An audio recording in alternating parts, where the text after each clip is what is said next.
everybody, it's Missy from Shimmerz again, and for today's video I'm going to show you how easy it is to tone down a busy pattern paper using some gesso and your Shimmerz products.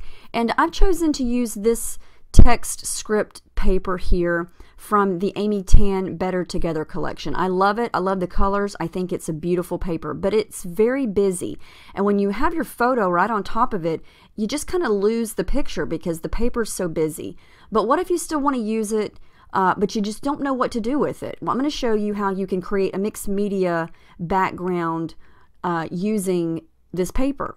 So take some white gesso, and I've already added one coat, and I'm just using a credit card to smudge it around.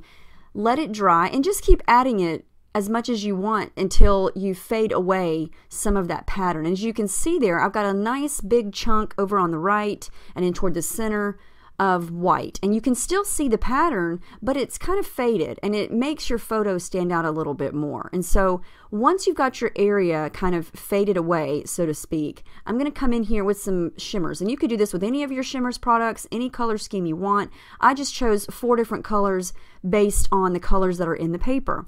This is Pink Vibes. It's called Sweetheart, and it's got some shimmer to it. I just sprayed it down, used the plastic to smudge it around, and you see that beautiful shape that it created. It's just a really pretty watercolor shape, I guess you could say. So I dried that, and now I'm going to come in with a different product. This is the Aqua Hues in Rockin' Robin, and it's going to echo that really pretty dark blue color. I just added some water with the water brush, swirled it around, and actually just turn the container over and flip the spots on there. And so it's very easy to use. You could also let the water sit in the container a little bit longer and let it thicken up, and it's going to give you a little bit darker of an effect. And you could let this air dry, but I'm impatient and I like to have it dry right away, so I like to use my heat gun. This is no yolking in the colorings, and it's a flat yellow.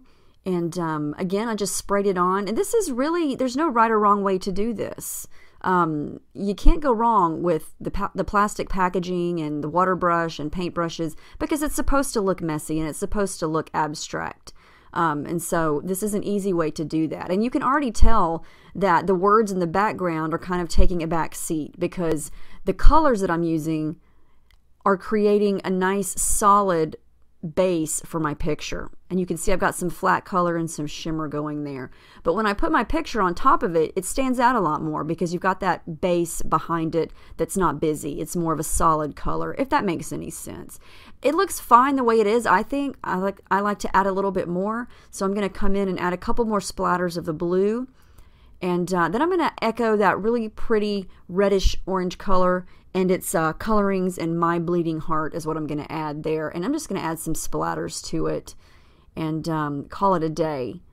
And I think this is a great start to a layout. It's going to take away some of that busyness in the background, and you could use a color photo, you could use a black and white photo, whichever you choose. It just tones down the paper. So thanks for joining us today.